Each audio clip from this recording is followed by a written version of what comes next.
Olá, meu amigo, tudo bem? Muito obrigado por assistir nosso programa Uma Palavra Clara. E a Palavra de Deus sempre tem a mensagem apta, uma mensagem importante, uma mensagem edificadora para cada um de nós. Gostaria de pedir a você pensar na sua mente assim sobre essa pergunta: será que todas as pessoas que têm conhecimento sobre Deus conhecem a Ele pessoalmente? Será que todas as pessoas que andam nas igrejas realmente são de Deus? Porque se vemos e olhamos nas Escrituras, vamos encontrar pessoas, inclusive gostaria de apresentar uma pessoa do Novo Testamento agora, que andava com Deus, que se aproximava de Deus, que estava ali bem pertinho para ver muita coisa que Jesus Cristo fazia. Mesmo assim, sendo tão perto, ficou tão longe da verdade. Muito triste. E meu amigo, é possível, e presta atenção e toma cuidado na sua própria vida para cuidar que você não estava andando perto da verdade, mas você nunca nasceu de novo naquela verdade. Toma cuidado que na sua vida você não tem conhecimento sobre a palavra, mas você não tem recebido a palavra, a mensagem da palavra, como a verdade necessária na sua vida para conseguir a sua salvação, para edificar a sua vida espiritual, para te encaminhar no caminho do Senhor. É uma coisa dizer, eu sei que existe, ou eu creio que é assim. É outra coisa crer e deixar aquela crença determinar os teus passos, mudar a sua vida, transformar o seu pensar. E vemos aqui hoje uma pessoa, Lucas 22, versículos 47 e 48. Olha aqui o que a Bíblia diz. Estando ele ainda a falar, surgiu uma multidão, e um dos 12, que se chamava Judas, ia adiante dela, e chegou-se a Jesus para o beijar. E Jesus lhe disse: Judas, com um beijo traz o filho do homem. Essa foi no jardim de Getsemane. Aí Jesus orando, ele tinha os discípulos com ele no jardim para um tempo de oração. Jesus sabia que a hora chegou dele se entregar a si para nos salvar. Ele estava ao ponto de sofrer a penalidade de todos os pecadores e ele estava ciente disso. E ele levou todos os discípulos com ele a jardim para um tempo de orar. Menos um. Judas, no quarto ali em cima, naquele lugar na cidade, onde Jesus tinha observado a ceia, a última ceia dele com os discípulos, ali naquele lugar Judas tinha saído. Os outros discípulos não sabendo porquê, mas Judas ia a conversar e combinar com os fariseus para entregar a Jesus na mão deles. E quando ele chegava ao jardim, ele sabia que Jesus costumava orar. Ele sabia que naquele lugar Jesus ia estar em oração e em tempo pessoal com o Pai. E Judas chegou diante dessa multidão para trair Jesus, para entregar ele na mão dos que queriam matar. Um dos 12. Um dos homens mais pertos de Jesus. Um homem, e pense comigo, é incrível que Judas tinha alguns anos andando com Jesus, ouvindo as pregações, vendo os milagres, observando as obras de Jesus, vendo e conhecendo o andar e o ritmo, a rotina dele. Por isso ele sabia onde encontrar Jesus orando. Porque ele sabia, Jesus gosta de orar. Ele sempre passa tempo com Deus, naquele lugar, ou naquele lugar, e nesse horário. E ele viu, ele observou a caminhada pessoal de Jesus, Deus encarnado, com Deus o Pai. Todas aquelas orações que ele ouviu, todos aqueles milagres, cada pregação, cada ensinamento, cada mensagem. E por anos ele vendo tudo e ouvindo tudo que Jesus fazia e falava. E não mudou o coração dele. Estando tão perto da verdade, Judas ficou tão longe. Que triste. Mas há um ensinamento aqui para nós. Há algo que essa passagem e a realidade sobre Judas nos ensina. Aqui ele estava ao ponto de entregar Jesus na mão dos fariseus. Depois, a Bíblia nos ensina depois, e também no livro de Atos menciona novamente, que Judas, quando ele viu o que eles faziam com Jesus, e aí ele percebendo finalmente, nossa, mas esse homem é inocente, eu não deveria ter feito isso. Judas saiu e ele tomou sua própria vida. O fim de Judas foi horrível, foi triste. Que desgaste de vida que não era necessário. Ele tinha acesso privilegiado à verdade e não aproveitou. E meu amigo, isso é possível até hoje. Há pessoas que frequentam a igreja, há obreiros, há personalidades que estão na internet, na televisão, no rádio. Eles podem fazer grandes coisas, eles podem ter uma maneira, o jeito deles ser impressionante, como eles compartilham uma verdade, conversa, uma palestra sobre as escrituras, sobre um assunto. E essas pessoas chamam atenção e mantêm a atenção de todo mundo, mas só por ter essa facilidade, esse poder em falar, não significa que eles realmente são da verdade. Eles podem ser tão perto e mesmo assim tão longe da verdade. Vemos umas coisas aqui e eu gostaria de compartilhar com você para você analisar o seu coração, a sua mente, a sua vida para assegurar que você não estaria no mesmo barco que Judas. Primeiramente, associação não é conversão. Associação com uma pessoa, com uma igreja, com um ministério, ser associado com eles não significa que eu sou da verdade. Olha, Jesus tinha uma conversa em João 3, vemos as palavras de Jesus, da conversa entre ele e Nicodemos. Nicodemos tinha uma religião, ele praticava fielmente e rigidamente a religião dele, ele buscava a Deus, ele estudava as escrituras, ele praticava a fé dos fariseus e os rituais e os sermões e tudo. Nicodemos era um homem religioso, era um homem espiritual, entre aspas, mas quando Jesus olhou para ele e o viu e considerou e Nicodemos querendo entender o ministério de Jesus, Jesus falava a este homem com muitos pré-requisitos já conquistados. Jesus falava, tem que nascer de novo, ou não pode ver o reino de Deus. Toda a sua religião, toda a sua associação, toda a sua obra como parte deste grupo, como parte deste ministério, todos os seus bens, todo o seu esforço, toda a sua sinceridade. Jesus olha para todos nós e fala a mesma coisa. Se nós queremos ver o reino de Deus, se queremos entrar no reino de Deus, se queremos entrar na presença do Pai, se queremos fazer parte da família de Deus, é necessário que nascemos de novo. Quantas vezes eu tocava uma porta, ou eu conversava com um visitante da nossa igreja, ou num evento especial da nossa igreja, e muitas vezes as pessoas falaram, quando eu perguntava, e se você morresse hoje, teria certeza absoluta que tua alma seria no céu com Deus? E muitas pessoas, mas eu fui batizado em tal igreja, mas a minha família faz parte de tal ministério. Pois, meu amigo, que bom que você frequenta um lugar, mas eu não perguntava se você faz parte de uma igreja ou ministério. Eu perguntava se você tem certeza absoluta. E se a sua certeza de salvação está baseado no lugar onde você congrega, a sua confiança está no lugar errado. Ninguém entrará na presença de Deus nos céus porque pertencíamos a uma igreja ou um grupo religioso.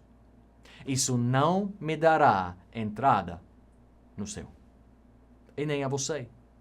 Não é pelas nossas associações que somos convertidos à verdade.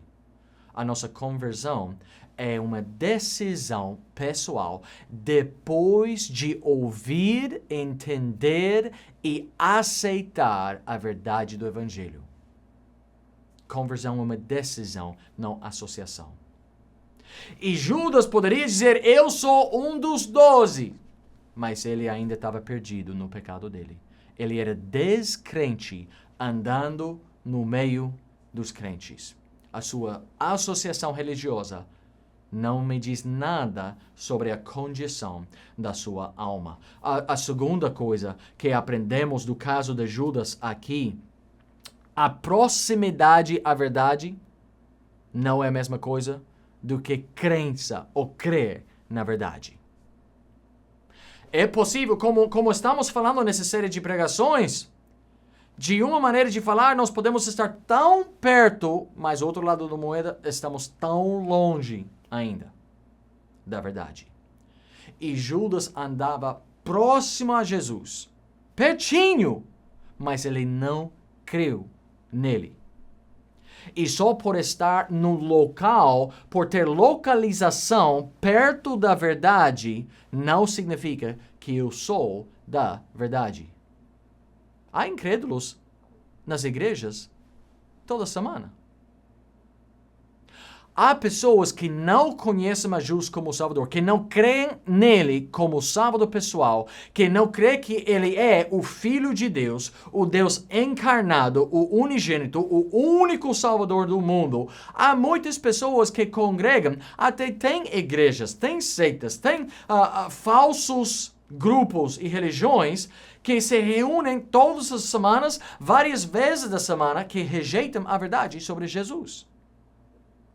Estar próximo à verdade não significa automaticamente que eu creio na verdade.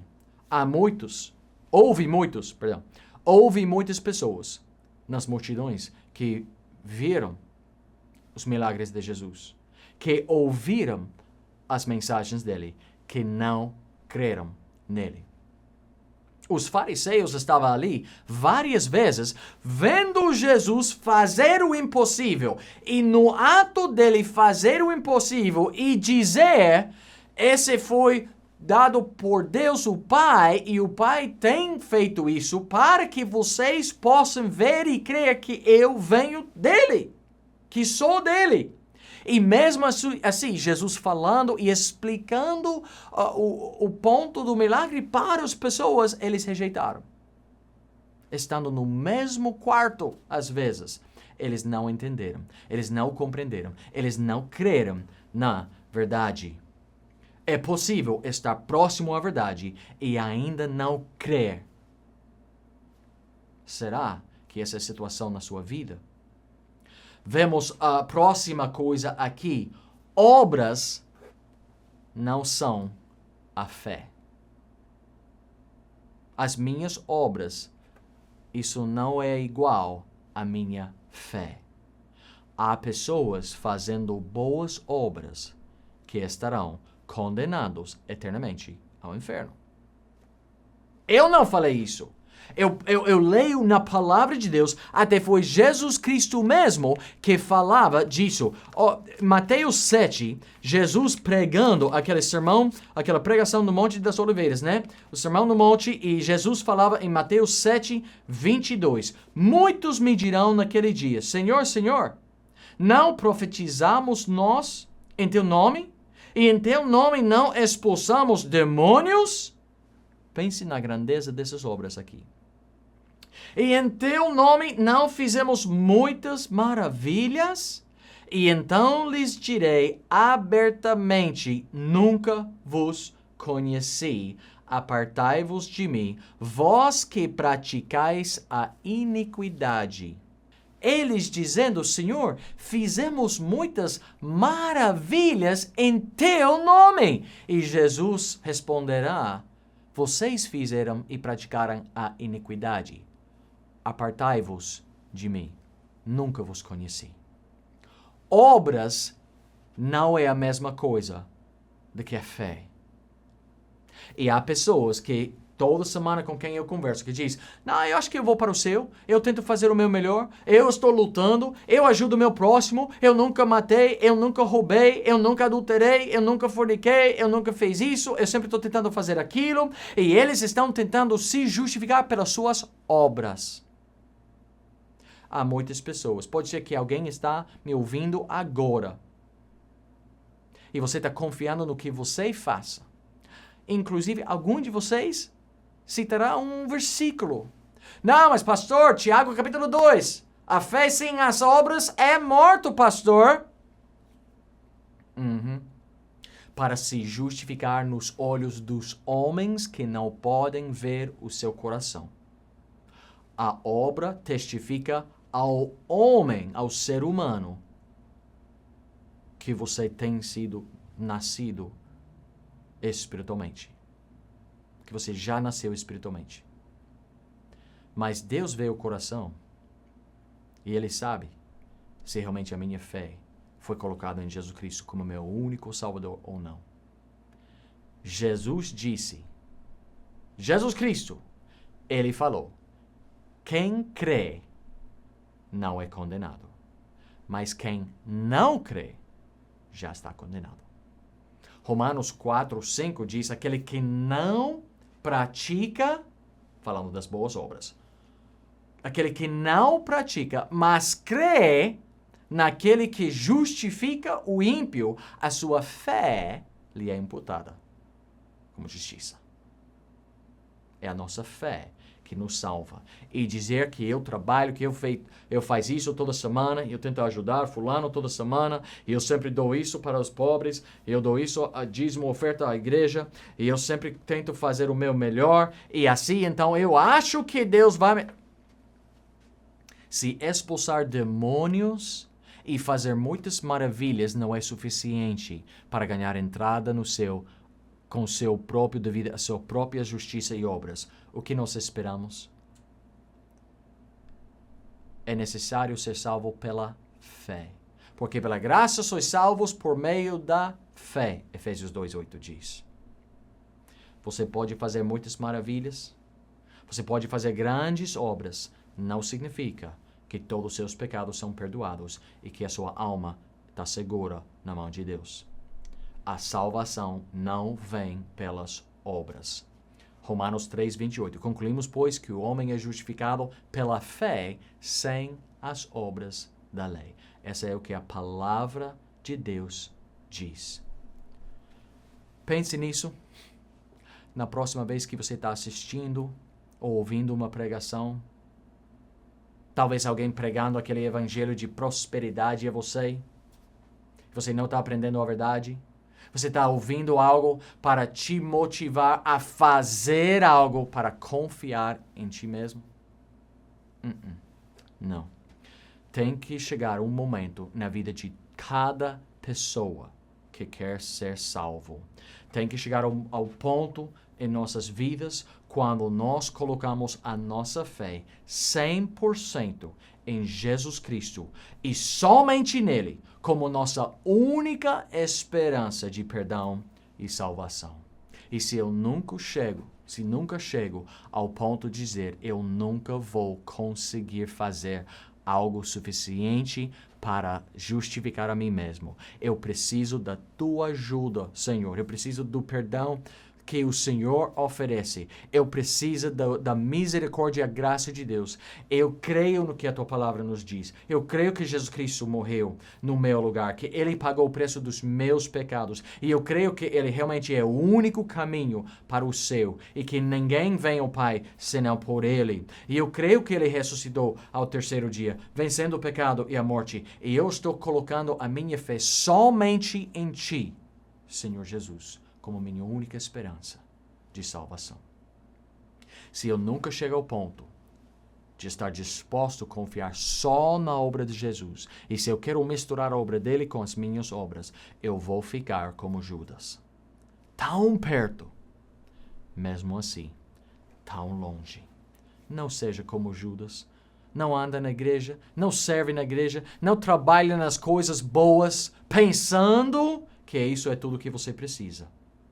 Você precisa de um momento de conversão. Quando você crê na verdade bíblica, e você entende a sua necessidade, e você clama a Deus, pedindo a Ele te perdoar e salvar. Colocando a sua fé, não em si mesmo, mas em Jesus, quem é o único que pode nos salvar. Não fica longe ainda da verdade. Se tiver pergunta ou dúvida, por favor, entre em contato conosco. Seria nosso prazer te mostrar o que a Bíblia fala sobre como é possível ter certeza absoluta da tua salvação. Obrigado, até a próxima.